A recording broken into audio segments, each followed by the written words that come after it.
En manchette aujourd'hui, une opération de recherche est en cours au lac Témiscamingue et fin de parcours pour Olivia Barry aux Jeux olympiques de Paris. Le TVA Nouvelle Midi commence maintenant.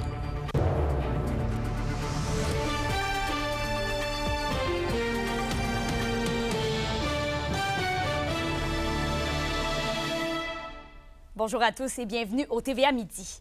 Une opération de recherche est actuellement en cours au lac Témiscamingue, près de Saint-Bruno-de-Guigues, après qu'une disparition ait été rapportée.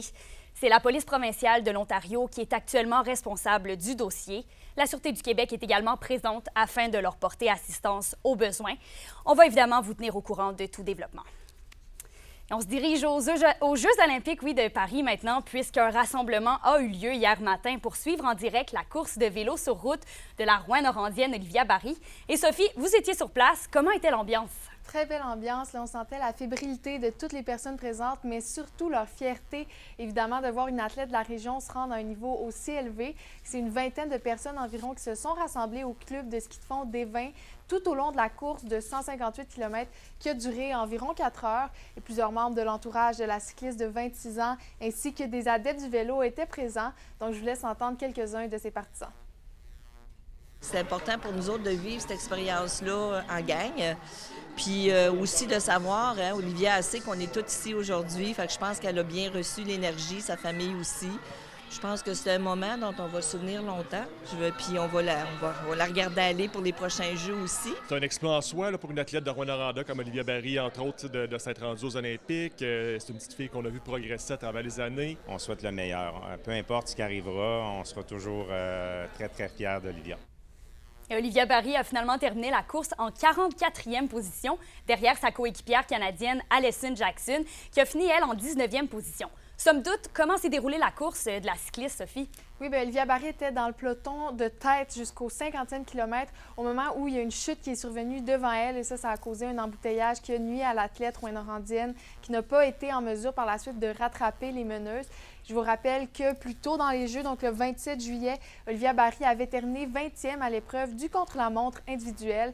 Évidemment, tout le monde, là, après tout ça, est unanime pour dire qu'Olivia Barry a vraiment de quoi être fière. C'est ce que me partageait notamment son oncle Jacques Barry hier.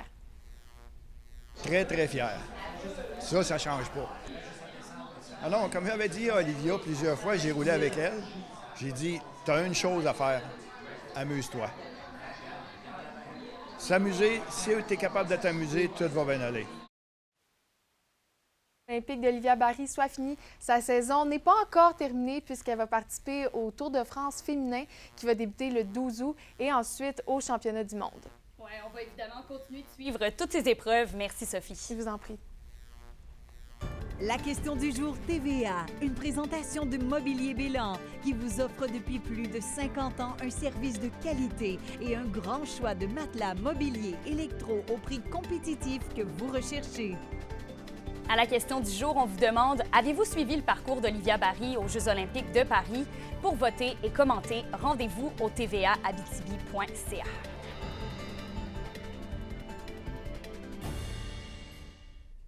La fonderie Horn est mise à l'amende pour avoir déversé des eaux toxiques. Selon le quotidien La Presse, depuis le mois de mai, 2 sanctions ont été imposées par le ministère de l'Environnement à Glencore, propriétaire de l'usine à Rouyn-Noranda.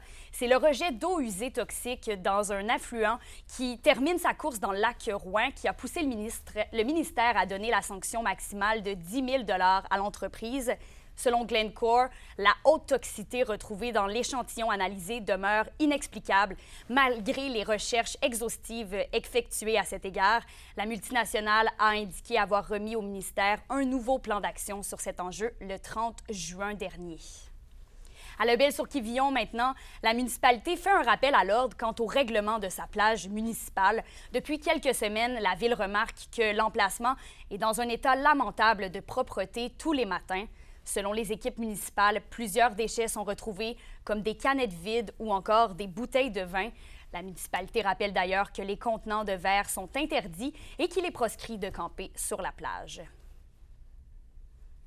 Et on se déplace au Témiscamingue. C'est hier matin que la place des commémorations a été inaugurée à Notre-Dame-du-Nord. Un monument en l'honneur des bâtisseurs et bâtisseuses de la municipalité a aussi été dévoilé. Pour l'occasion, l'évêque Guy Boulanger, le député d'Abitibi-Témiscamingue Sébastien Lemire, la préfète de la MRC de Témiscamingue Claire Bolduc et la représentante de la municipalité Lynne Delorme étaient sur place. Dans le monde sportif, un groupe de citoyens dans la vallée de l'Or réclame une voie d'accotement sur la route 111 entre Val-d'Or et Vassan. Ils veulent pouvoir y rouler en bicyclette en toute sécurité. Et ils déplorent aussi le fait que la région ne soit pas dotée d'infrastructures plus importantes pour pratiquer le cyclotourisme. Félix Blaquière explique. C'est près de 12 km qui n'a pas de voie d'accotement sur la route 111 entre le secteur Sullivan et celui de Vassan à Val-d'Or. Yvon Yergo n'y comprend rien. À sa connaissance, c'est la seule route de la région ainsi. J'ai fait la route Val-d'Or, Rouen du Parquet La Sarre-Amos et retour à Val-d'Or. Puis le seul petit bout que les accotements ne sont pas faits, c'est de Vassan à Sullivan, à peu près 10-12 km. Mais l'enjeu dépasse les 12 km en question. Pour des citoyens, il est grand temps que la région aille un circuit de route destiné au cyclotourisme. Qu'est-ce qui fait que nous, on n'a pas ça encore, toujours bien un accotement? Mais encore plus que ça, moi, je pense que ça prendrait une piste cyclable intéressante et qui pourrait relier différentes villes comme ça pour attirer du tourisme. Il y en a dans le coin du Témiscamingue, il y en a à Rouyn-Noranda. Le député d'Abitibi-Est mentionne que le MTQ ne pouvait pas ajouter la voie d'accotement dans les récents travaux de resurfaçage et il insiste que c'est d'abord aux citoyens de porter les projets qui leur tiennent à cœur. Ça prend un porteur de dossier, comité citoyen, qui naturellement, après ça prend aussi les acteurs de tous les milieux. Ça veut dire la MRC, Loisirs et Sports Abitibi-Témiscamingue, Tourisme Abitibi-Témiscamingue, les municipalités, nous-mêmes. Et chacun, après ça, peut avoir des rôles pour essayer d'arriver à un projet concret. L'idée du cyclotourisme dans la région enchante Tourisme Abitibi-Témiscamingue et pour l'organisme, cela rime avec des voies d'accotement sur toutes les routes. Donc, on a un grand terrain de jeu et on veut le mettre en valeur. Puis une façon de le mettre en valeur, le cyclotourisme, c'est un élément important. Mais pour ça, ça prend des espaces sur le côté des grandes routes pour permettre aux cyclistes de faire de grandes tournées. D'ici 2 ans, le MTQ doit mettre en branle des travaux qui sécuriseraient la circulation des cyclistes entre le secteur Sullivan et le secteur Vassan. D'ici là, les sportifs devront prendre leur mal en patience. Félix Blaquière, RNC Nouvelles, Val-d'Or. Après un an de fermeture temporaire, les réparations de la passerelle suspendue au Parc national d'Aiguebelle devraient être réalisées cet automne. En attendant, la saison touristique ne semble pas être affectée par la perte de cette attraction. Un reportage de Sophie Média-Villarivard. Presque à pareille date l'été dernier, la passerelle suspendue du Parc national d'Aiguebelle fermait temporairement en raison d'un bris sur l'un des tendeurs secondaires. Le dossier a dû être analysé longuement puisque l'infrastructure est assez unique. Quand on nous a annoncé la fermeture, c'était assez décevant, mais d'un autre côté, c'est une question de sécurité. Immédiatement, on a réagi et on a communiqué avec la direction générale de la CEPAC pour s'assurer qu'on ne voulait pas que ça tombe entre les craques du plancher et que ça soit reporté au calendrier grec. Vu que c'est un ouvrage quand même technique, complexe, isolé, faut y aller avec prudence. Donc, on a ciblé le problème, on a trouvé des moyens pour le réparer. Donc, ça s'est suivi des discussions de financement, tout ça pour la réparation. Les travaux devraient être réalisés dans leur entièreté d'ici quelques mois, dès cet automne, permettant une réouverture du pont. Les fenêtres d'opportunité qu'on avait pour faire les travaux, soit au printemps ou à l'automne, mais celle du printemps est hypothéquée par la présence du faucon pèlerin dans ce secteur-là. Il y a beaucoup de nidification. Donc, on ne veut pas déranger cette espèce-là pendant cette période-là. L'affluence de visiteurs durant la haute saison n'a toutefois pas vraiment été affectée. On a quand même une bonne saison. C'est sûr que le parc Aiguebelle n'est pas que la passerelle.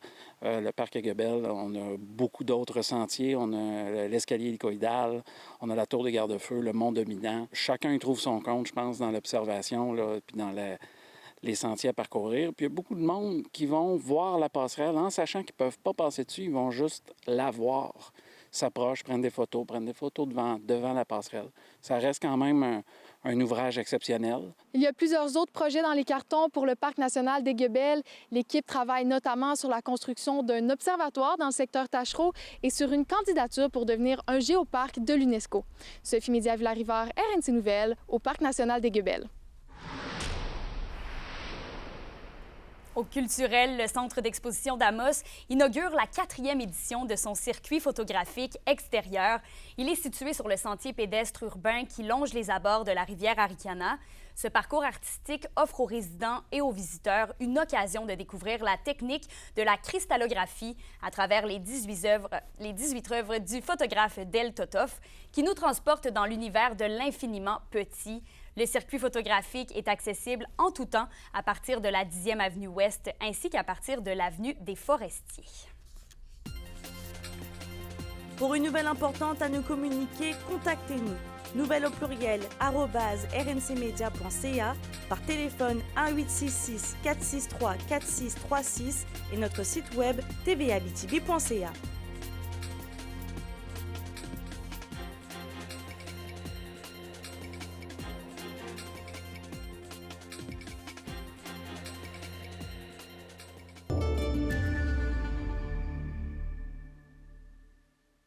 Une alternance de soleil et de nuages avec 30 % de probabilité d'averse.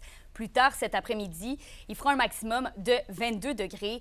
Au Témiscamingue, ce sera nuageux avec un maximum de 22 degrés également. Et pour ce soir et cette nuit, en Abitibi, ce sera des nuages avec un minimum de 9 degrés. Et au Témiscamingue, il y aura aussi quelques nuages avec un minimum de 10 degrés. Je termine en vous rappelant qu'un homme est porté disparu au lac Témiscamingue. Une opération de recherche est en cours. On va vous tenir au courant des possibles développements au bulletin de 18 h. Je vous souhaite donc de passer une belle journée et on se retrouve plus tard.